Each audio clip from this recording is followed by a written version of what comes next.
ଅଧା ଗଢ଼ା କଲ ନିଜେ ନିଜକୁ ଲୁଚେଇ ରଖିଲ ପାଦ ପାଣିକୁ।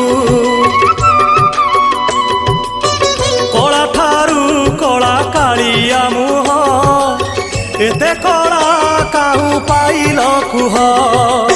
ସତେ କି ପାପ ଧୋଇ କାଳିଆ ଗଲ ହୋଇ ସବୁ କଳଙ୍କର ବୋଝ ମୁଣ୍ଡାଅ।